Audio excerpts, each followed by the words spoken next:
yo lo sé, lo veo, soy pastor, lo veo domingo tras domingo, semana tras semana, y veo que no hay matrimonios saludables. Y no estoy buscando matrimonios perfectos, matrimonios saludables, porque no podemos ver, nunca vamos a llegar a tener un matrimonio perfecto, porque no hay personas perfectas. Pero sí podemos llegar a tener matrimonios saludables, unidos con propósito. Y lo primero que queremos hablar con ustedes es cómo mantenernos en ese amor. Cómo mantenerse en amor que nos va a llevar a unidos con propósito. Aquí le queremos presentar nuestros hijos y nuestros nietos. Este es el hijo mayor que va a cumplir ahora 30 años. Está casado con ellos han estado juntos desde high school. Los dos se graduaron de UCSD en negocios. Esta es la niña, y digo todos son mis niños. Esta es la niña de 24 años, ella es enfermera en Chicago. Tienes que hablar para acá porque Oh, sorry. Esta es la enfermera en Chicago que tiene 24 años. Después tenemos a Noah, que tiene 15 años y él es predicador, ha sido predicador desde los 5 años. También quiere ser cirujano de corazón. Ese es su deseo. Tenemos la chiquita, Abdallah, que va a cumplir 14 años y ella tiene un corazón de adorador. Ya sacó su primera canción en Spotify y ella tiene su fe está bien basada en su fe y quiere que todo el mundo escuche la música, las alabanzas, pero de otra forma, para que su generación pueda entender bien quién en verdad es Cristo. Y ellos son los 4. Y de ellos 2 tenemos a la nietecita Julia, que tiene 3 años, y al recién nacido que va a cumplir un mes el martes. Gracias a nuestra familia venimos no solamente como pastores y doctora, pero también con nuestra familia, que hemos visto las diferentes etapas de la vida y que venimos a compartir con ustedes. Sí, y es bien importante de que nosotros podamos ver como padres, queremos que siempre nuestros hijos sirvan en ministerio y que estén involucrados con Dios. Pero ellos 2, los primeros, ellos han sido llamados al ministerio secular, como enfermera y como hombre de negocio. Y eso es bien importante porque nosotros miramos a nuestros hijos que si no están sirviendo en la iglesia local, entonces no están haciendo nada. Y no vemos que lo que ellos hacen en su trabajo, en su escuela, es un ministerio. Y a veces nosotros como adultos lo vemos igual. Como no estamos sirviendo, tocando en alabanza, como no estamos predicando, pensamos que no tenemos un ministerio. Y por muchos años nosotros hemos creído que no estamos teniendo un ministerio, y la realidad es que tu vida es el ministerio. Donde tú estás trabajando es el ministerio, ahí donde Dios te ha puesto para que tú seas la luz. Y entonces, y estos 2 niños aquí, es interesante porque ellos han crecido más en la iglesia con nosotros, y ellos de verdad tienen una pasión para la iglesia, en el ministerio, dentro de las 4 paredes. El niño quiere ser cirujano de corazón abierto. Yo tengo un trasfondo de cirugía antes de ser pastor. Yo era primer asistente cirujano en corazón abierto, y creo que por eso agarró ella la enfermería y Noah con el corazón de ser cirujano también.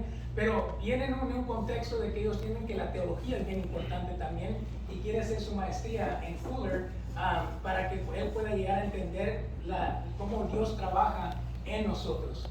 Y con eso quiero compartirles unos versículos porque todo es basado en lo que la palabra nos está diciendo, pero también cómo podemos practicarlo. Y mira lo que dice Mateo, capítulo 19, versículo 4 al 6. Dice: Jesús respondió: ¿no han leído las escrituras? Y me encanta aquí porque les hace la pregunta: ¿cuánto tiempo has pasado estudiando la palabra? ¿La estás leyendo? Y dice: ahí está escrito que desde el principio Dios los hizo hombre y mujer. Y agregó: esto explica por qué el hombre deja a su padre y a su madre y se une a su esposa, y los 2 se convierten en uno solo. Como ya no son 2 sino uno, que nadie separe lo que Dios ha unido. Y es interesante para mí porque aquí lo están tratando de poner a Jesucristo contra la pared cuando le hacen la pregunta del divorcio. Y por eso es que le están haciendo esa pregunta en ese contexto. Y Él les recuerda de que si hubieran leído, entonces se recuerdan en Génesis, hubieran leído que Dios los hizo hombre y mujer y uno. Y me encanta ahí porque él nos dice, especialmente en nuestro contexto hispano, que la familia siempre está con nosotros. Ahora somos abuelos y entendemos cómo mis abuelos, mi abuela me cuidó a mí, y a veces mi mamá tenía celos que mi abuelita tenía mejor relación conmigo porque ella tenía que trabajar 2, 3 trabajos como inmigrante, pero mi relación siempre era con mi abuelita. Y aquí me encanta porque nos da una perspectiva de que el primer unión con propósito empieza aquí, no con los hijos. Lastimosamente, nosotros cuando nos casamos todo va bien, pero vienen los hijos y ahora los hijos cambiamos a nuestro cónyuge por nuestros hijos. Y pasamos más tiempo con nuestros hijos que con nuestro cónyuge. Y entonces los hijos vuelven a ser la vida de nosotros. Y les pregunto a los esposos y a la esposa, le digo, ¿cuándo fue la última vez que salieron? Ay, no, es que siempre andamos con el fútbol, siempre andamos para acá, siempre llevando a los hijos, siempre haciendo todo. Y lo que no están alimentando es esto, lo que Dios unió en el principio. Entonces, mira, quiero que leas esto conmigo. Dice, los matrimonios más saludables son aquellos en los que ambas partes mantienen identidades y propósitos separados mientras se unen bajo el propósito compartido de cumplir los mandamientos de Dios y a través de su asociación. ¿Qué quiero decir con esto? ¿Qué quiero explicar con esto? Mira, cuando uno se casa, a veces usamos velas así, o usamos arroz de diferentes colores o piedras, y que vienen a significar una unión con Dios. ¿Sí o no? ¿Han estado en un matrimonio, una boda y han visto esto? Y lo que siempre hace en la participación la pareja es que agarran su vela, que significa ellos, ¿no? Esta vela significa mí, esa vela significa Tania, y vienen y entonces juntas ponen esta luz en esta vela. ¿Y qué es lo que hacen después? Lo apagan. ¿Qué es lo que pasa? Mi don, mi llamado, mi propósito, mi identidad acabo de apagar. Ella hizo lo mismo. ¿Y cuál es la única luz que está encendida? La del medio, que supuestamente representa a Dios. Pero ¿qué pasa con estas dos parejas que fueron hechas a imagen de Dios? Entonces, ¿qué pasa? Nos escondemos bajo la identidad de Dios y todos le metemos la culpa a Dios. Es que Dios aquí, es que Dios allá, es que estoy orando pero no lo cambia. ¿Por qué? Porque ahora la única luz que está encendida es esta y ellos apagados. Lo que estoy tratando de explicar es que cuando hay un matrimonio, las 3 velas deben de estar encendidas, que representa una unión de la Trinidad, Padre, Hijo y Espíritu Santo, pero aquí en el esposo y la esposa y Dios o Cristo en el centro del matrimonio. Porque si Cristo no está en el centro del matrimonio, nunca vamos a llegar a cumplir el propósito de Dios en nuestras vidas unidos juntos. Y por años hemos visto en consejería, en mentoría, que muchas veces las personas se pierden y ahora no tienen identidad. La identidad está en su hijo, la identidad está en su cónyuge, la identidad está en su trabajo. Y en la pandemia, cuando todo eso se nos quitó, no sabíamos quién éramos. No aquí, en otras iglesias. Y lo que estamos pasando y lo que queremos que lleguemos a entender es que Rudy tiene un propósito, Tania tiene un propósito, pero juntos con Dios hacemos una carne, no una identidad. ¿Sí ven la diferencia? Una carne no significa una identidad. Y cuando nosotros llegamos a vivir, entonces llegamos a crear un propósito compartido, donde ahora somos un equipo, donde yo puedo estar aquí, pero Tania está a la par mía, donde ella puede estar allá, pero Rudy está ahí también. Mi identidad no es solo Rudy. Me encanta cuando salgo y me dicen, hey, Pastor Rudy, ¿puedo hablar contigo? Y le digo, sí, ¿cómo estás? Y me dice, ¿tú eres el esposo de Tania? Sí, porque no me están minimizando a mí, pero a mí están viendo una carne, un equipo con el mismo propósito. Pero viene de entender por muchos años en nuestro matrimonio con problemas, con casi ya de divorciarnos, pastores, consejería, donde nosotros no llegábamos a entender que había una relación en equipo con mi identidad y mi propósito.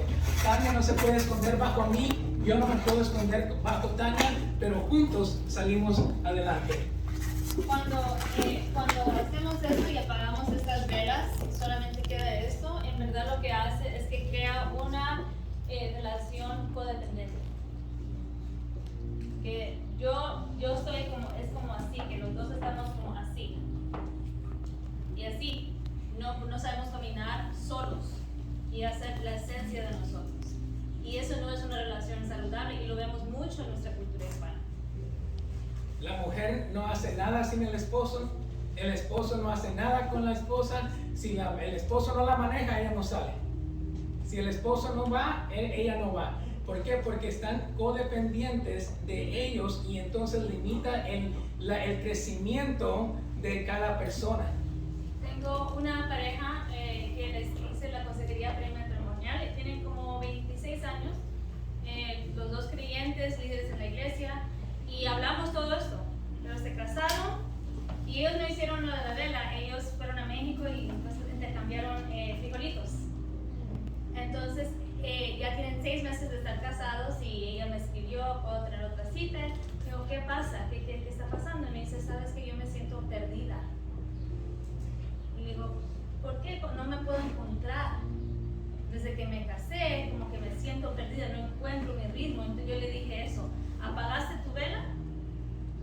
Dice, no tuve vela, pero sí intercambié mis frijolitos. Le digo, sí, pero guardaste tus propios frijolitos al lado para poder seguir creando tu identidad. Y se quedó, wow, eso fue lo que yo perdí. Yo perdí mi esencia en el matrimonio. Y esto es más fuerte con las dos esencias, no con una, o con la mezcla de las dos. Es importante que yo tenga mi identidad, mi esencia, mi esposo tenga de él, y los dos juntos vamos a poder florecer en lo que Dios nos ha llamado a hacer. Y muchos problemas en las parejas pasan cuando uno apaga su vela. Bueno, ¿quieres explicarle las letras? Sí, no salieron en esta, pero sí te las puedo explicar.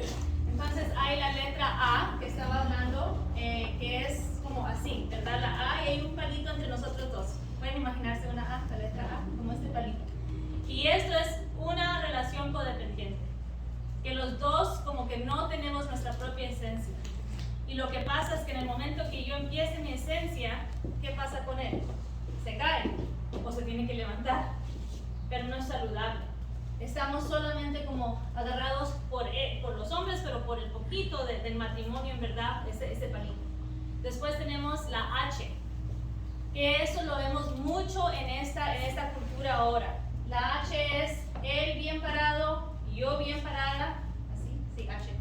Y estamos agarrados, pero fácilmente podemos soltar esto, fácilmente. Si se suelta me da igual, si anda conmigo no importa, yo soy bien independiente, no necesito un hombre, él es bien independiente, no necesitamos una mujer, solamente estamos casados porque debemos de estar casados y él no es jefe mío, yo no soy jefe de él y no me voy a someter a él. Eso lo estamos viendo mucho ahora en esta cultura, en esta generación. Eso también no es saludable, porque eso es una relación independiente. Lo que es saludable es una relación M. Ahora quiero que se imaginen una M, ¿ok? Una M. Entonces está Rudy a un lado, Tania a un lado, estamos bien parados. Pero los dos estamos decidiendo unirnos tanto, pero todavía puedes ver la esencia, que nos va a hacer, me puedo levantar si él no está conmigo, pero o sea, yo decido tener una relación interdependiente, que significa que yo decido someterme a él a mí, y los dos juntos vamos a caminar. Esa es la relación saludable. De un lado puedes ver a Rudy, a otro lado puedes ver a Tania, pero cuando tú ves de todos los lados, tú ves a Rudy y a Tania. Y ese es el que debemos estar pensando cuando estamos desarrollando nuestros matrimonios o enseñándole a nuestros hijos de nuestros matrimonios. Y es difícil si ya estás acostumbrado a vivir una vida codependiente, aún con nuestras familias latinas. Yo lo veo mucho a mi mamá, a mi abuelita, y para hacer este cambio, para que mis hijos puedan vivir y y crecer en su llamado, en sus esencias, de entender que ellos, cada uno, tienen su llamado. Eso no se pierde cuando uno está casado. Eso no se pierde cuando uno tiene hijos. Hablas con mamás y dices, es que todo lo que hago son mis hijos. Es todo lo que hago. Pero no solamente fuiste hecha para ser una mamá. Esa es parte de lo que fuiste hecha. Pero hay un propósito en ti. Pero en el momento que soplaste tu vela, eso es como que se te fue. Entonces en esta noche yo los animo a cada persona que está aquí, que mire su vela. ¿Está encendida todavía? Y si no, ¿cómo la podemos encender? Empieza a ver qué es lo que te gusta, qué es no lo que te gusta. Empieza a estudiar, a leer libros, a desarrollarte como persona. Entre más te desarrollas como persona individualmente, más fuerte va a ser tu relación. Es como el hierro que afina el hierro. Pero si yo no estoy haciendo nada con mi vela, entonces yo cómo voy a afinar a mi esposo. Los dos tenemos que afinarnos. Y me encanta la imagen de la M donde los dos están decidiendo a someterse unos a otros, como la Biblia dice. Sométanse unos a otros y entonces llegamos a servirnos unos a otros. La única autoridad entonces viene a ser Cristo dentro de esa relación. No yo sobre ella, no ella sobre mí, pero sometiéndonos los dos en Cristo en medio y en el centro, que nos trae y nos une. Mira, algunas parejas contraen matrimonio con una visión distorsionada de la unidad y sus expectativas poco realistas contribuyen a futuras decepciones. Mira, primo, ven para acá. Yo sé que cuando los que están casados aquí, el del día de sus bodas, estaban parados aquí enfrente. ¿Y dónde estaban parados los varones? Donde se casan. ¿Cómo se llama aquí? ¿El qué? El altar. Están esperando a la novia en el altar. ¿Y para qué se usa el altar en el Antiguo Testamento? Para sacrificio, para celebración, para recordar. Los varones están aquí todos en el día de la boda y saben que están listos para ser sacrificados. El matadero. Por eso cuando dicen vas al velorio, vas a esperar, eso no es un chiste, es una realidad. Lo que pasa es de que nosotros como pastores no hemos enseñado la importancia del rol del varón en un matrimonio. Porque Pablo lo dice, amen a sus esposas como yo amé a la iglesia. Cristo. ¿Qué hizo Cristo? Murió, se sacrificó.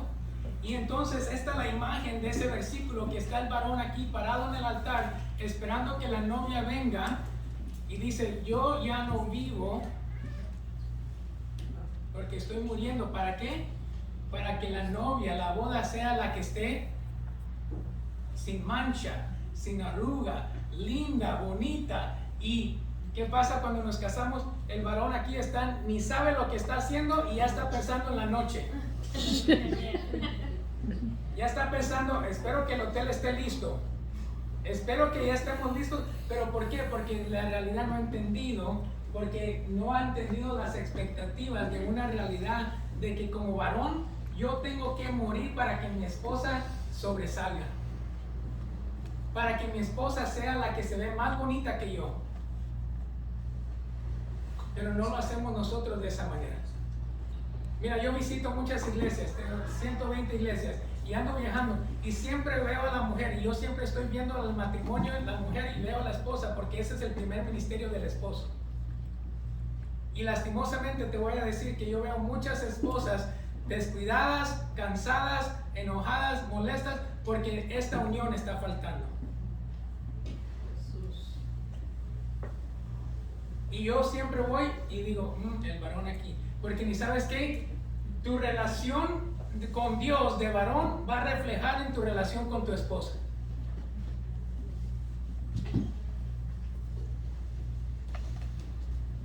Y aunque me quieran pegar los varones, lo voy a decir otra vez.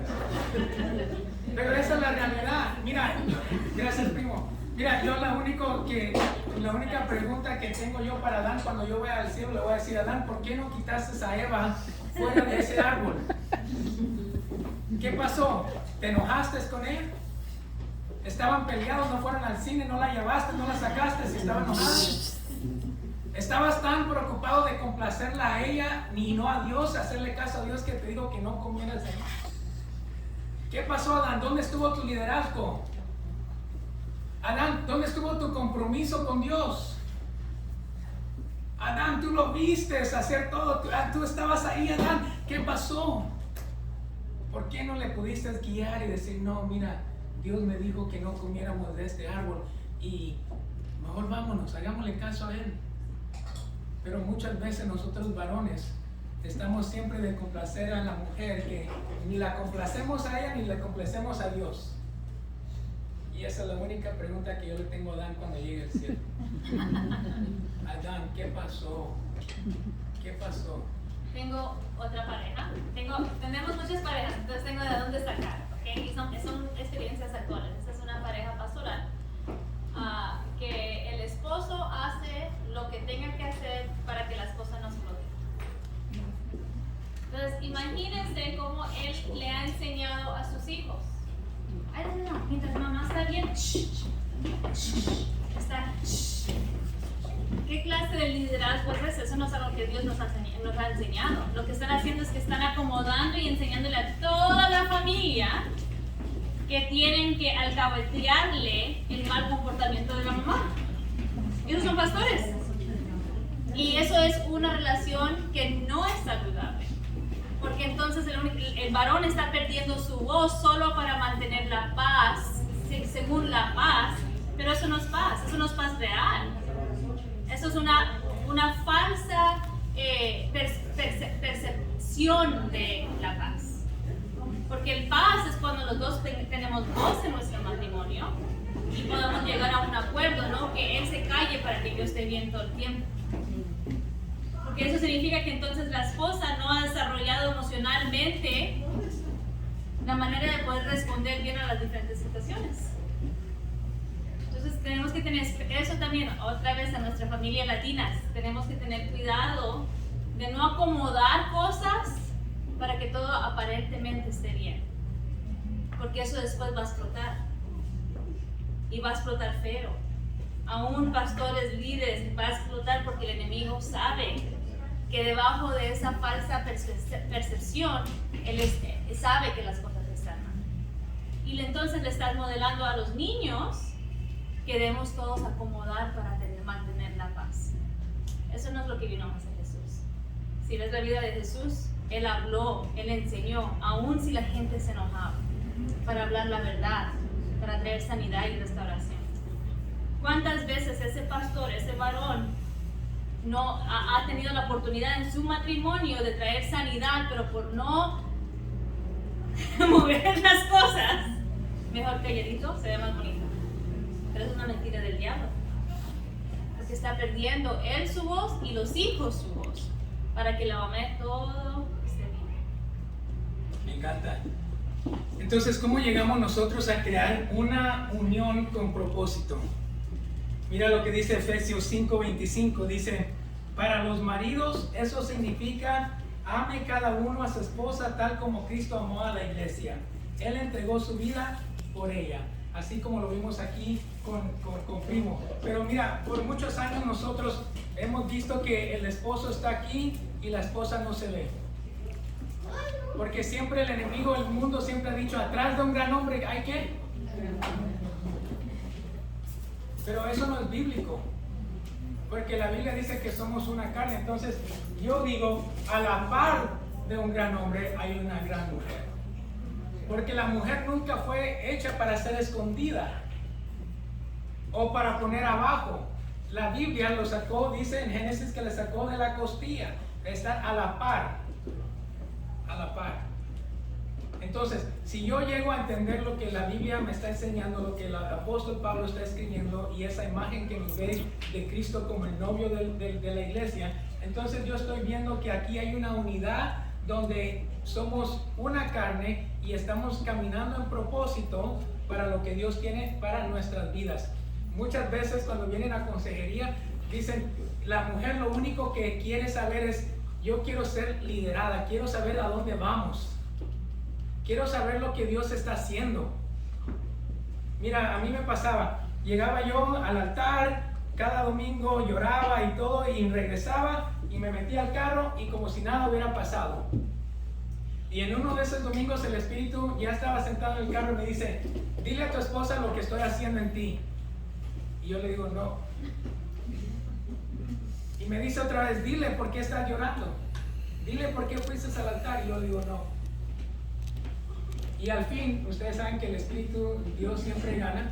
Y le tuve que decir, y lo único que empezó a hacer en nosotros, esa comunicación, es de que nos empezó a unir más y le dio un entendimiento a mi esposa, a mi carne, a lo que Dios estaba haciendo en mi vida. Y ahora decía ella, oh, ahora entiendo por qué estás pasando eso, oh, ahora entiendo por qué hacías eso, oh, ahora entiendo por qué es tu frustración, oh, ahora entiendo. Y ni sabes qué es lo que tiene y quiere la mujer, es conexión, un contacto. Es lo único que ella quiere. ¿Ni sabes por qué? Porque ella sacó del rib, de la costilla. ¿Qué está cuidando la costilla? ¿Qué hay dentro de la costilla? El corazón. ¿Y qué es lo que hace el corazón? Late. Y cada vez que late, ¿a quién toca? A la costilla. Y entonces, anatómicamente hablando, físicamente, la mujer que esté sacada de la costilla está acostumbrada a un contacto. El momento que yo deje de contactar a mi esposa, hablarle, compartirle, lo que está pasando es un aislamiento.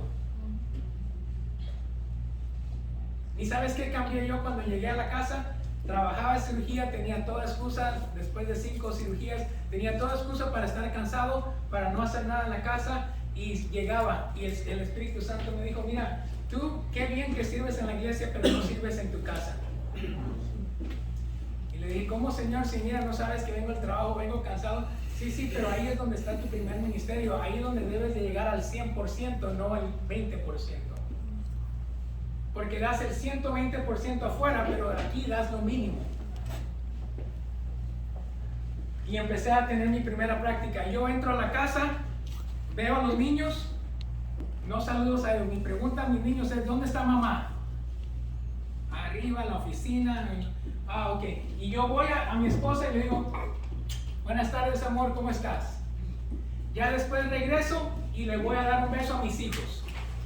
¿Y sabes qué le he enseñado yo a mis hijos? Que mi esposa es primero. Porque ellos, como los primeros 2, ya se fueron, hicieron su familia y los únicos que quedan son aquí. Yo le estoy dando valor a mi esposa cada vez que entro. La segunda pregunta que yo le hago, porque es ese contacto, amor, ¿dónde quieres que te ayude en la casa? Y ella me dice, mira, puedes chequear en la tarea de los niños, o mira, empecé la lavadora, ya terminó, pero me la puedes poner en la secadora, o mira, puedes recoger los juguetes, porque no, ¿qué estoy haciendo con ella? Wow, mi otra persona del equipo llegó a casa. Wow, ya no estoy sola. Wow, llegó la persona que es mi esposo, mi cobertura, mi líder, y mira cómo me está ayudando. Háganlo, varones, y va a ver cómo va a cambiar su matrimonio. Después en la noche le digo, amor, ¿me necesitas algo para el otro día? ¿Necesitas que recoja a los niños? ¿Necesitas que haga algo? ¿Necesitas que es el calendario mañana? ¿Por qué? Porque Efesios me dice que los maridos amen a su esposa tal como Cristo amó a la iglesia, murió y sirvió y sacrificó. Cuando yo llegue al cielo, Él no me va a decir, te di 120 iglesias que supervisaras, plantaste tantas iglesias, alcanzaste a todas estas familias. Él no me va a decir, Él me va a decir, te di una esposa y una familia, ¿qué hiciste con ellos? Yo soy esposo primero, padre segundo, pastor tercero. Mi primer ministerio está aquí. Los jóvenes hoy en día, los jóvenes adultos, los milenios, dicen, yo amo a Dios pero odio a la iglesia. ¿Y saben por qué hacen eso? Dicen eso porque aman a Dios pero odian la hipocresía, porque nos escuchan hablando por teléfono de los hermanos, de qué tal no me cae bien, que lo que me hicieron y todo, y van creciendo escuchando toda esos chismes y hablando mal, que dicen, yo amo a Dios pero yo no quiero ser parte de eso. Y entonces ya no quieren venir a la iglesia. ¿Y a quién les metemos la culpa? A ellos. Y no nos vemos en el espejo que nosotros los separamos de Dios y de la comunidad del cuerpo de Cristo. Y también ven a padres que van al altar, lloran, oran, después llegan a la casa y maltratan a su mamá, se maltratan a los hijos. Y eso es bien común. Entonces tenemos que tener cuidado porque hay muchos ojos, una generación de que casi estamos perdiendo por no ser personas genuinas dentro y fuera de la iglesia. Mira, tercero dice, 1 de Pedro 3:7 dice, de igual manera, ustedes esposos sean comprensivos en su vida conyugal, tratando cada uno a su esposa con respeto, ya que como mujer es más delicada y ambos son herederos del grato don de la vida. Así nada estorbará las oraciones de ustedes. Deseo ser el mejor cónyuge, no el mejor padre. Desde que Dios transformó, renovó, restauró mi matrimonio con Tania, mi visión número 1 siempre ha sido ser el mejor esposo. Si tú vas a mi casa no vas a encontrar una taza, una camisa que dice number 1 dad. Porque ese no es mi enfoque. Mi enfoque es que yo quiero que mi hijo vean cómo deben de tratar a sus esposas, y yo quiero que mis hijas vean cómo deben de ser tratadas. A mi niña de 24, a la niña de que va a cumplir 14, le digo, lo peor que puedes hacer es casarte con un cristiano.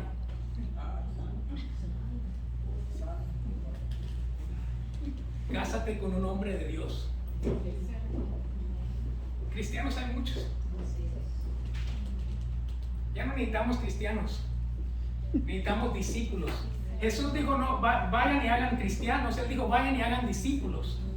Un hombre de Dios sabe amar, un hombre de Dios sabe morir, sacrificarse, morirse a sí mismo. Un hombre de Dios sabe levantar, empoderar a su esposa, a su familia, y sabe liderar a través de la palabra, no cultura. Y mejor promesa que yo puedo darles a mis hijos, y los veo con mis hijas. ¿Y sabes con quién miden a las parejas con las que salen? Con su papá. Yo les llevo rosas. ¿Y sabes qué pasa cuando un hombre le da rosa a ellas? Mi papá me las da. ¿Y sabes qué pasa cuando algún hombre les abre las puertas? Mi papá me lo hace. Porque ese es el estándar que yo he puesto en mi enfermera de 24 años y en mi lavadora de 13 años. Que ellos no se van a comer cualquier cuento. Ay, es que me abrió la puerta, no sabes lo que me hizo eso, ay, me sentí, ay, es que me llevó una rosa. No, yo la llevo a restaurantes más finos, para que cuando ellos vayan por primera vez no sean el hombre que los llevó, sino que mi papá me llevó aquí. Porque el estándar está puesto por mí a través de la palabra. Aquí en este versículo dice ya que como mujer es más delicada. Y muchas veces esta parte lo saca el varón y la mujer fuera de contexto, porque dice, pues es que tú eres más débil que yo, entonces yo soy más que tú. O la mujer piensa, es que yo soy débil y no puedo. Pero imagínense, dice delicada, no dice débil. Si vemos el corazón es un órgano delicado, no débil. Imagínense todo, si no tuviéramos un corazón, no estuviéramos vivos. La mujer es como el corazón del hogar. Esa es la clase de fuerza que tú tienes. La palabra dice que somos ayuda idónea. La palabra hebrea es eser, guerrera. Guerrera. A veces menospreciamos ayuda idónea. Es que tengo que ayudar a mis esposos. No, tú eres la guerrera de tu familia. Tú eres la que creas un ambiente para el cambio, a donde los niños quieren venir a hablar, a contar, a exponer, a donde tu esposo, si está lidiando con un pecado, pueda venir a decirte, porque aquí debe de haber sanidad y transparencia. Pero muchas mujeres hemos tomado eso fuera de contexto y no hacemos eso. No creamos un ambiente para nutrir un cambio. Creamos un ambiente a donde todos están asustados, diciendo, no, si le digo, me va a pegar con la chancla, me va a gritar, solo con la mirada me mata. Tenemos que escuchar a nuestros hijos. ¿Están hablándonos mami, ¿sabes qué? Hoy fallé en esto. Cuéntame, ¿qué pasó? Eso es un ambiente para invitarlos a que te hablen. Aunque no esté bien. Yo no estoy diciendo que tienes que condenar el pecado. Yo no estoy diciendo eso, que eso está bien. No. Sí tienes que condenar el pecado, pero no es que tú tienes que hacer alcahueta del pecado. Pero cuando tú vienes a pegar, es que la Biblia dice, es que esto, es que lo otro. Imagínense, ten cuidado porque tenemos que demostrar gracia a nuestros hijos. Porque así no es que cuando nosotros pecamos, Dios no viene así, a pegarnos. Viene así, ven, levántate, yo estoy contigo. Mi misericordia es nueva cada mañana. Muchas veces recibimos eso, pero no damos eso como mamás, como mujeres. Otra vez llegaste tarde, nunca me ayudas en la casa. No te oyen.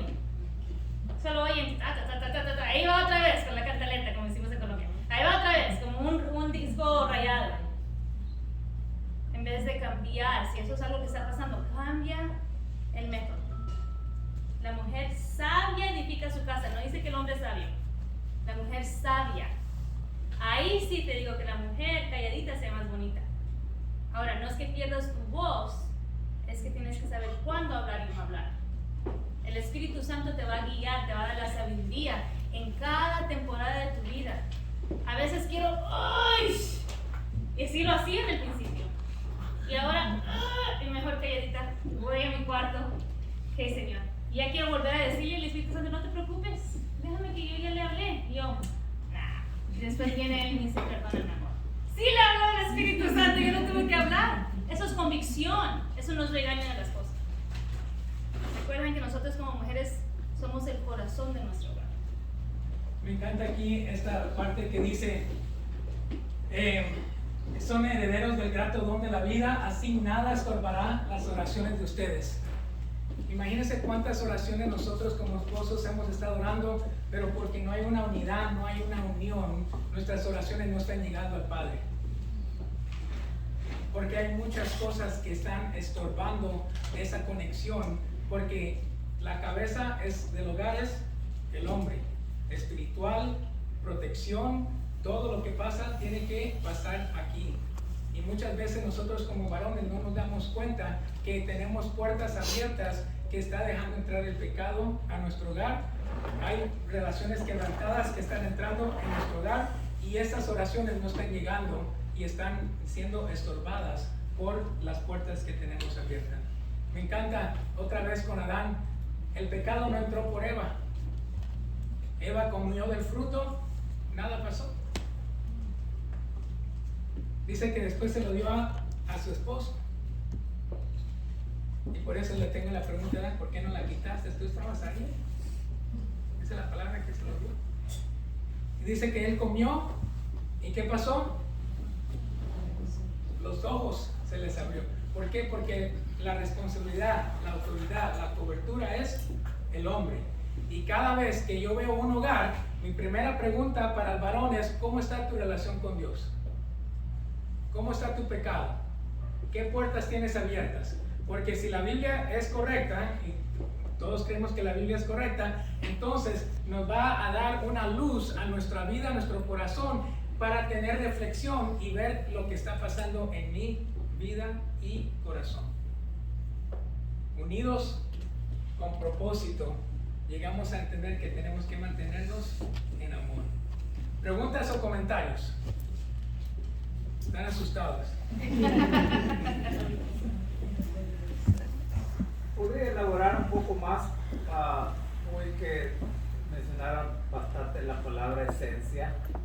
Podría dar algunas ilustraciones de eso y definir eso.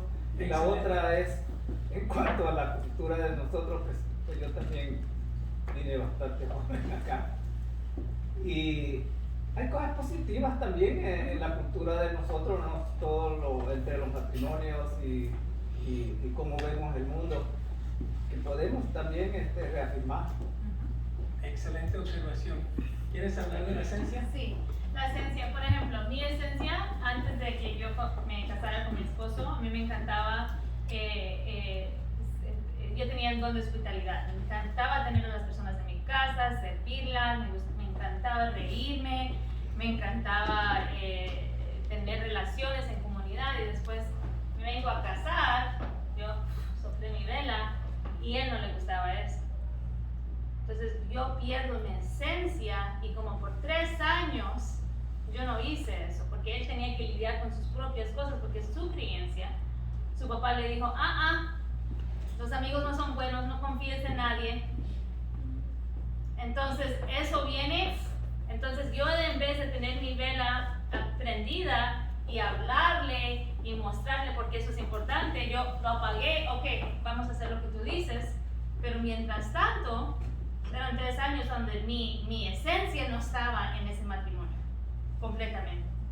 Ya no me reía, ya era como que algo me faltaba, porque eso fue como Dios me creó a mí. Y yo perdí eso solo porque complacerle a Él, en vez de tratar juntos de ver cómo íbamos a manejar los dos asuntos. Porque era algo que no era saludable que Él traía a la relación, era algo de su crianza. Entonces teníamos que hablar de eso, pero obviamente no sabíamos todo eso. Ahora lo venimos a reconocer y a enseñar. Entonces, esa es una esencia. Sí, yo creo que también lo que tu observación de los valores que tenemos como familia hispana es que tenemos que tener cuidado con la unidad y no unidad y uniformidad. Y lo que pasa es de que podemos ser unidos, pero en la cultura hispana tenemos, si no estás aquí, entonces no estás conmigo. Y entonces igual pasa con nuestros hijos. A nuestros hijos nos cuesta dejarlos ir y que crezcan y que cumplan su propósito porque los queremos en casa, los queremos que estén aquí, y entonces no dejamos que ellos puedan crecer en su identidad, su propósito, que fueron formados en el vientre de su madre, sino que los queremos tener aquí. Y si se van, entonces lo tomamos como padres, los tomamos como, ay, no me quiere, ay, no me ama, y los empezamos a manipular. ¿Por qué? Porque no queremos la unidad, queremos uniformidad. Y tenemos que tener cuidado con eso. La niña se fue a Michigan a estudiar enfermería, a los 18 años se fue. El niño también se fue a 18 a la Universidad de California, San Diego, en La Joya, en San Diego. Y los dejamos crecer. ¿Y ni sabes qué hicimos nosotros? Hicimos el cambio de padres de autoridad a ser maestros. Porque ya son adultos. Yo ya cumplí como padre, ella ya cumplió como madre, ya son adultos. Lo que ellos hagan salen de fuera de mi cobertura en casa. Pero ni sabes qué hacía cuando él se iba a la universidad y venía a casa. Aquí todavía hay reglas. Tienes que venir a la medianoche. Si estás tomando fuera, no puedes llegar a la casa tomado porque aquí tengo otros 3 hijos que están viendo y entonces aquí hay. Mira, si estás tomando, yo no lo sé, pero si tomas y te agarra la policía, no me llames porque nosotros no te vamos a ir a sacar. ¿Por qué? Porque cambiamos la uniformidad a ser maestros y líderes a liderar a través de consecuencias, de tener cuidado con las decisiones que están tomando. Entonces, tenemos buenos valores, no estoy diciendo, pero tenemos que llegar a entender también que hay unas debilidades dentro de nuestra cultura, de cómo fuimos creados, para que nosotros entonces ponerlo a la luz de la palabra, para que nosotros podamos ir y ser. Mira, nosotros no somos abuelos alcahuetas. La nuera le empezó a dar fruta en una malla cuando nació la niña hace 3 años. Y empezó, y para nosotros, ¿qué es eso? ¿Cómo le está dando fruta en una? Pero así lo quería crear a ella, así lo seguimos nosotros. Nosotros no le dijimos, ay, no, eso no es de aquí, mira, aquí le vamos a dar la fruta para que pruebe la fruta. No, respetamos la autoridad de mamá de ella. Nosotros no somos los papás, pero en nuestra cultura somos abuelos y queremos crear a los nietos como si fueran nuestros hijos. Es bueno, pero hay que darle también la autoridad a sus papás que ahora son los hijos. Valores buenísimos de la familia latina, ¿verdad? Que somos buenos trabajadores. Mi papá me enseñó eso. Yo nací en los Estados Unidos, pero mi papá me crió que en esta casa es Colombia y afuera son los Estados Unidos. A mí me castigaban si no hablaba español, si no escuchaba todo en español. Era como si estuviéramos ahí. Entonces, de trabajar, de tener una ética de trabajo, y por eso es que trabajo bien y por eso creo que soy parte también doctora, porque mi papá me enseñó, me inculcó eso. La disciplina también era algo que yo aprendí de mi y si tú miras, es que tenemos que ser realistas, que sea latino, asiático, afroamericano, anglo, tenemos que mirar, la única manera de cambiar es mirar las debilidades y cambiarlas. Entonces, para poder cambiar que nuestros hijos puedan tener otra clase de vida. Entonces, cuando vemos ¿verdad? Cuando hay un problema en la familia, voy a tomar mi familia. Si hay un problema en la familia, rápidamente mi papá me quiere llamar a mi mamá, ¿verdad? Obviamente, a mi hermano, a mi otra, y todo el mundo en la familia se tiene que dar cuenta de mi problema. Y todos tienen opinión. ¿Eso es bíblico? No vamos a decir, es cultural, ¿es bíblico? Ese es mi problema. Y si voy a confiar con mi papá, le voy a hablar a mi papá. Entonces tenemos que mirar esas cosas y enseñar, porque eso causa mucha división. Y entonces esos hermanos están contra esos hermanos. Ya saben que estamos hablando el mismo lenguaje, ¿verdad? Y hay conflicto. Estoy ahorita mismo lidiando con una familia de 7 hermanos. El papá falleció en COVID, la mamá queda viva, bien, fuerte. Y ellos todos están peleando. Un papá mexicano, que trabajador, quería educación para sus hijos, los educó todos. Pero en todo eso, se va el papá, está con el Señor, y hay un gran pleito a ver quién va a agarrar la casa, que esto, que lo otro, que lo otro. ¿Qué pasó con la unidad de la familia? Entonces, tenemos que mirar el fruto, ser sinceros de eso. No venimos a hablar mal de nuestra cultura. Yo amo mi cultura, por eso es que yo estudié, para poder tener una voz para mi cultura. Pero los amo tanto que no quiero que quedemos en lo mismo. Por eso nos educamos. Por eso queremos hacer algo diferente para nuestros hijos. No queremos borrar nuestra cultura, porque es algo lindo. Traemos una pasión, un sazón, un sabor que este mundo necesita. Pero ahí es importante refinar cosas que no han trabajado, solo porque nos enseñaron que era así. Pero vamos a pasar eso a través de la Biblia, como dice mi esposo. Si no pasa por la Biblia, no importa si es mexicano, colombiano, guatemalteco, no es bíblico. Y hay muchos valores de nosotros que no son bíblicos, y de todas las culturas. Entonces tenemos que mirar la Biblia cuando nos sentamos a ver los valores de nuestra familia, cuando estamos creando nuestra familia. Excelente. Otra pregunta, comentario. Yo entiendo que respecto a la pregunta de nuestro hermano, si hay cosas y prácticas culturales en cada grupo que pueden ser tóxicas para el matrimonio, para la familia, y eso es lo que necesitamos evitar, ¿verdad? Amén. Eso es lo que nos ha ayudado a nosotros, respetar y honrar a nuestros padres, porque lo hicieron lo mejor con nosotros, porque nadie les enseñó a ellos. Yo no los puedo culpar por lo que hicieron, pero sí puedo cambiar yo mi generación con mis hijos y mis nietos. Y eso es que creo que todos nos están llamando hoy en día, especialmente con la juventud que tenemos ahora, que quieren. Mira, cuéntale la historia con Noah y tu padre, de cuando le estaba haciendo preguntas. Y mi suegro peleó en la guerra de Vietnam. Mi suegro es colombiano, de esos.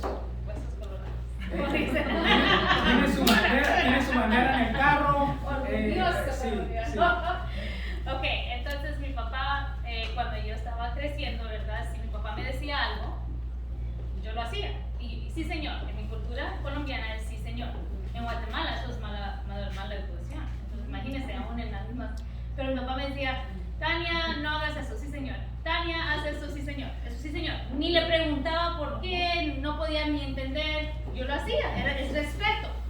Ese es un valor cultural latino, es respeto. Ahora, ese es en ese tiempo. Con nuestros hijos, en esta etapa, el niño tiene ahora 15 años, en esta etapa, las escuelas no les enseñan sí, señor, no, señor. 1 más 1 es 2. Hay 5,000 maneras de llegar al 1 más 1 es 2. Eso se llama pensamiento crítico. Entonces, ¿recuerda cuando nosotros nos memorizábamos las tablas? Ahora no se puede memorizar la tabla. Ahora tienen que hacer otra cosa. Hay otros estándares escolares. Nuestros hijos están aprendiendo esto. Es razón crítica. Les enseñan a hacer preguntas. Muchas preguntas. Entonces, yo le digo algo a mi hijo, él no dice, sí, señora. Me dice, ¿me puedes decir por qué? Sí, claro que sí. ¿Eso es bíblico? Sí, especialmente en estos tiempos. No queremos que nuestros hijos se coman el cuento. Porque el mundo está enseñando que hay 100,000 maneras de llegar al cielo y eso es mentira del diablo, hay una. Entonces, si no hacen preguntas, el enemigo va a venir y, oh sí, ellos se ven como buena gente, van a ir al cielo. No, si no han aceptado a Cristo, no van a ir al cielo. ¿Okay? Entonces, tenemos que dejarlos que hagan preguntas. Ahora, les estoy dando contexto. Mi papá saca al niño, tenía como 10 años, a desayunar. Y mi hijo hace muchas preguntas, mi papá es mucho respeto. Después de ese desayuno, mi papá me llama y me dice, Tania, estás mal enseñando a tu hijo. Le digo, ¿qué pasó? Oh my gosh, le digo, todo lo que yo le pregunto me pregunta porque eso es una falta de respeto. Y yo, oh no. Entonces los senté todos a la mesa y le dije, no es falta de respeto. Esto es lo que le están enseñando. Sabes que es una gran oportunidad de tú enseñarle a él cuando él te pregunta, porque está abierto. Entonces, pregúntale, porque él no es un robot. No quiero que él sea un robot. Cuando ya le enseñé eso, ahora imagínense, tiene 15 años, le dice, no, ¿quieres ir a comer? Dice, esas conversaciones son las mejores. Entonces, era ajustar lo que es respeto, porque él no le estaba faltando respeto. Entonces, es un valor cultural, pero se ve diferente ahora. No es sí, señor, no, señor. ¿Sí? ¿Sí me hago explicar? Sí, ok. Excelente. Una más, dos más. Sí. Estamos hablando de esencia y de apagando la vela. ¿Cómo, digamos, qué pueden ser unos principios, pasos para poder caminar hacia esa esencia? A perder la vela de nuevo si me apagaste. Educarte. Mire, aquí tenemos bastantes libros que no son escritos por nosotros. La próxima vez que nos invite, quizás tengamos uno. Pero hay diferentes libros que te puedes educar, ¿verdad? Para conocerte tú mismo como persona o tú mismo como persona y ir viendo cómo fui creada, cómo fui creado. Estoy caminando en eso. Hay personas aún en el ministerio, tengo otra pareja ministerial, que el esposo piensa que la esposa tiene que ser el ministerio como él dice. Pues esa no es su esencia. Y ella ha estado triste por 10 años porque ella no está ejerciendo su esencia como Dios la creó. Entonces, empezar a conocerte más, hacerte preguntas. ¿Qué es lo que me gustaba antes? Con niños, con jóvenes, con alabanza. Quizás es tejer, leer un libro y empezar a hacer eso poquito a poquito. Y entre más lo haces, como que vas agarrando y te vas teniendo un poco más de adentro. Imagínense que aún tejiendo te va a ayudar mejor en tu matrimonio. ¿Por qué? Porque te va a bajar el nivel de estrés. En ese tiempo de solitud, de ser calladita, puedes escuchar mejor la voz de Dios. Entonces, esas son cosas que tú puedes hacer bien prácticas. Puedes empezar a caminar, hacer ejercicio, hacer algo para cuidarte a ti mismo.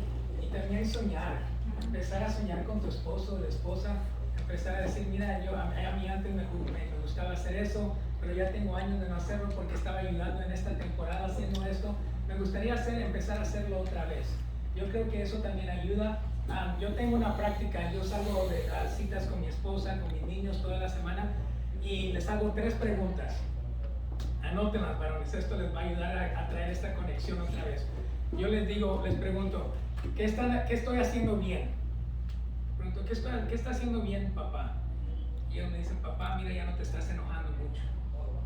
Y ya no te he visto tan frustrado, cuando estabas pastoreando estabas más frustrado que ahorita mira, ya no me has gritado mucho, ya no te enojas. Ok, mira, ¿qué tengo que cambiar? ¿Qué tengo que cambiar? Y me dice, mira papá, la última vez, las 2 veces me han dicho que vas a estar, pero no vienes. Y entonces empiezo yo a ver que hay algo que tengo que cambiar y hay una esencia en mí que no está funcionando. Y la tercera pregunta que les hago es, ¿de qué te tengo que pedir perdón? ¿Hay algo que te tengo que pedir perdón? Mira, yo he visto muchos cristianos, hijos de pastores, he pastoreado institutos bíblicos y algo que yo me he dado cuenta es de que muchos cristianos todavía andan caminando con un corazón dañido, un corazón de rencor, un corazón de enojo y eso no los hace a ellos salir adelante. Entonces yo prefiero, si yo fallé en algo, que soy humano y fallo, yo prefiero decirle disculpas a mi esposa ahí en ese momento o aclarar ese asunto para que la próxima vez que peleamos, porque vamos a pelear, aunque nos miremos bien bonitos aquí y todo, vamos a pelear, pero el momento que yo le diga perdón, ya se olvidó eso y la pelea va a ser la pelea, no me va a estar hablando de hace 3 semanas. ¿Por qué? Porque ya pedí perdón y la palabra dice que cuando pides perdón, se acabó. Entonces esas 3 preguntas a mí me ha ayudado en la esencia de mantenerme a mí en la meta de ser un buen esposo, de crear a mis hijos a que ellos puedan poder identificar a un esposo que ellos quieren. ¿Sí te ayudan eso? Vamos, porque ya son las 8:20. Sí, yo creo que otra pregunta más. Okay. Ya. Otra pregunta o comentario. Algunas técnicas en cómo quebrar estos, como la forma que has crecido, cómo quebrar esos ciclos para que no pasarlos a las próximas generaciones. Sí, llegar a conocer a Jesucristo. Lo único que me ayudó a mí a hacer ese cambio que tú estás diciendo, tuve que llegar a ser más como Cristo. Que cuando yo entro en un lugar no vean a Rudy, guatemalteco, inmigrante, latino, hispano, no, que vean a Cristo. Y la gracia, la misericordia, estoy para ayudar, estoy para mira, la palabra dice que Jesús llegaba y dice el reino de Dios ha llegado. Y el Espíritu Santo que vive en nosotros, que dice que íbamos a hacer más cosas que Él, ese es el que vive en nosotros. Y yo lo creo en la Biblia, me enseña que donde yo llego, el reino de Dios ha llegado.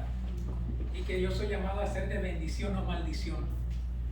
Pero la realidad es de que a veces nos ven los evangélicos y huyen de nosotros. Entramos a un lugar y saben que somos cristianos y nos quieren hablar. Empecé yo ahí. Esa es mi historia. Empecé yo a medirme, no a mi pastor, no a otros mentores, no. Estoy viviendo como Jesús. Y después empecé yo a leer la Biblia de lo que era un esposo. Después empecé yo a ver cómo trataba a mi esposa. Me trataba bien mal. Algún día nos van a invitar otra vez y le vamos a contar nuestro testimonio. Pero ven, mi mamá oraba, católica, mi mamá oraba, Señor, cámbialo o llévatelo. Y mi cambio fue tan radical que ella dijo, wow, yo tengo que ir a ver esa iglesia porque quiero ver qué le hicieron a mi hijo. Así llegó ella a los pies de Cristo. Entonces, ser más como Cristo, que es lo que la Biblia me llama como esposo, porque yo la realidad no quería ser como mi papá. Voy a ser honesto. Yo vi a mi papá no se vestía hasta que mi mamá le sacaba la ropa. Yo vi un matrimonio que mi mamá hacía todo. Yo vi un matrimonio y yo dije, yo no quiero ser como mi papá. Pero la realidad es de que crecí y estuve como mi papá. Y después, entonces, vine yo a ver en la luz de la Biblia lo que era un esposo y empecé a hacer los cambios. Y ya después empecé yo a ver estas 3 preguntas que te digo, que llegué yo de verdad a dejar que personas hablaran a mi vida. Mira, yo tengo un mentor académico. Yo tengo un pastor para mí. Tengo el pastor de la iglesia donde servimos. Tengo yo una comunidad de amistad donde yo puedo ser Rudy. No pastor, no director, no. Yo tengo a un pastor que es mi basurero. Sí, mi basurero. Yo cada vez que me frustro con Tania, con mis pastores, con él me desahogo. Y en inglés se llama garbage disposal. Porque ni sabes qué hacía. Yo cuando estaba enojado, frustrado, ¿a quién era mi basurero? ¿A quién estaba manchando? ¿A quién se estaba enojando con la iglesia? ¿Quién se estaba enojando con el pastor? Porque estaba desahogándome aquí, no estaba desahogándome aquí afuera. Entonces tengo un pastor que es mi basurero. Tengo yo a un mentor de liderazgo. Tengo yo un mentor de pastor para que yo pueda ser mejor. Yo tengo una comunidad alrededor mía que me habla mi vida. Porque yo he hecho estudios y me he dado cuenta que pastores, líderes que han fallado, que se meten en adulterio, pornografía, enojo, frustración, he visto que no han tenido falta de rendir cuentas. Mira, en inglés es bien bonita la palabra accountability. Esa es bonita. En español, rendir cuentas, ¿qué? Yo no lo voy a decir a ese hombre lo que voy a hacer. ¿Para qué tengo que rendir cuentas? ¿Qué le importa a él? Pero me he dado cuenta yo que yo necesito, para cumplir lo que Dios me ha dado, yo necesito una comunidad que hable mi vida para que me mantenga responsable. Yo tengo una familia pastoral que llama a mis hijos, desde pequeños los ha llamado, que les pregunta, hey, ¿cómo estás? ¿Está todo bien? Sí. ¿Y cómo están tus papás? ¿Cuándo fue la última vez que te sacaron? ¿Cuándo fue la última vez que se pelearon? Y hay veces que los niños estamos peleando y los niños vienen y dicen, hey, ¿tengo que llamar a la pastora? Como la chancla, saquen el teléfono. Hey, tengo que... Y decimos, no, danos 5 minutos. Danos 5 minutos. Y ya vamos a arreglar esto. ¿Pero por qué? Porque yo lo he visto en los niños, que mira, los niños en la cultura hispana decimos, cállate, tú qué sabes, tú eres niño, ¿qué me vas a enseñar a mí? Pero lo he visto en la Biblia que cuando ellos vienen a las escuelas dominicales, las maestros les dicen, ¿quieres aceptar a Jesucristo como tu Señor y Salvador? Y ellos que dicen inocentemente, dicen sí. Como nosotros también a veces decimos que sí sin saber el cambio. Mi papá dice, los pastores son los mentirosos, Ustedes les dicen, ¿quién quiere aceptar a Cristo? Pero no le dicen lo que van a vivir.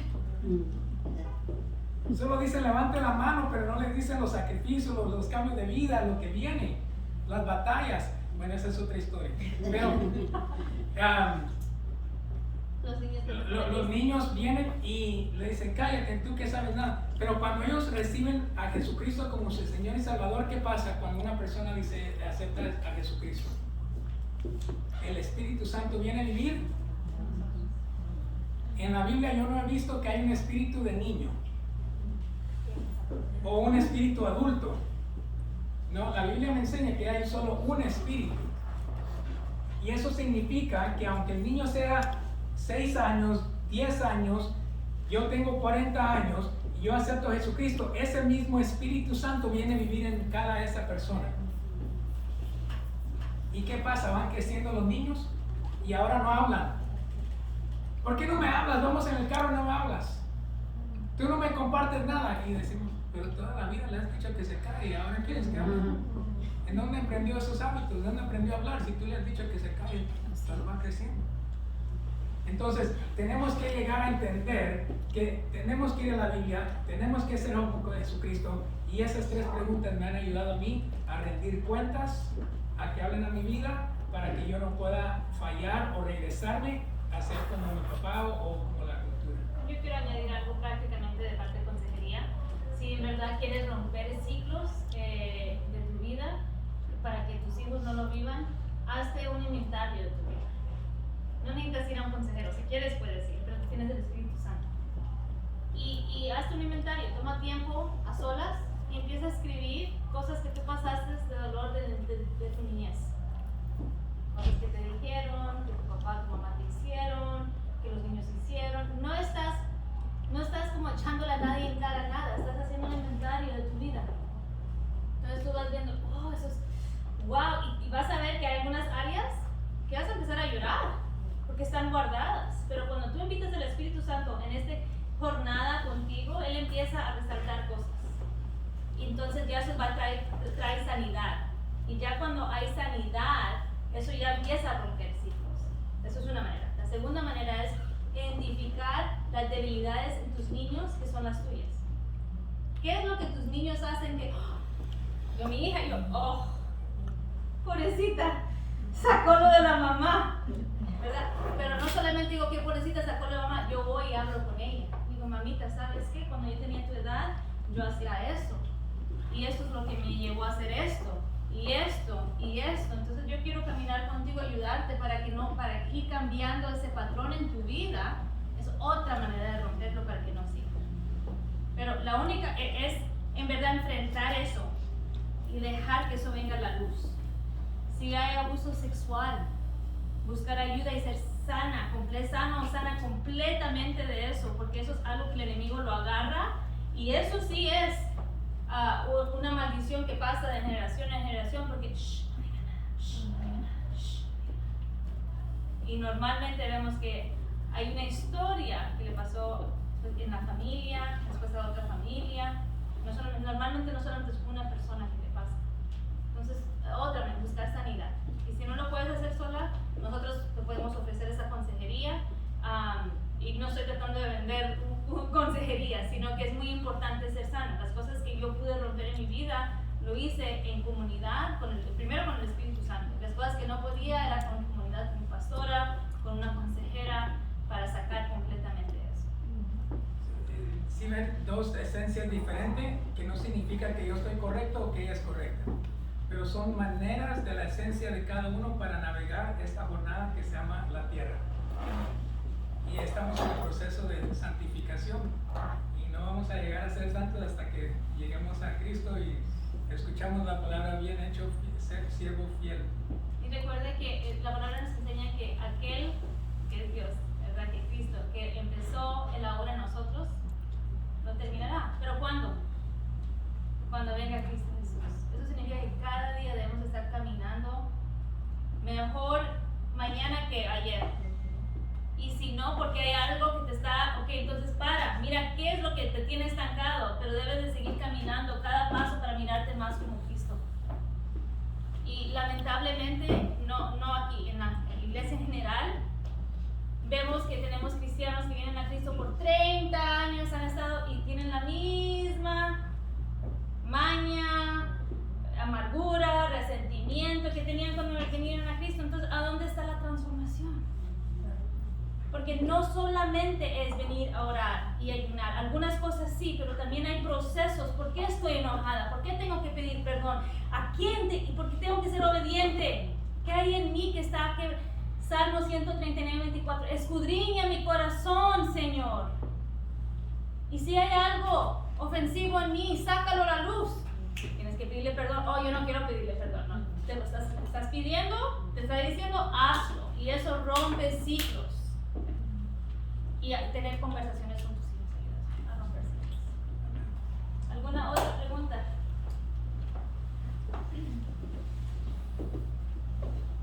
Se van a llevar la pregunta a casa.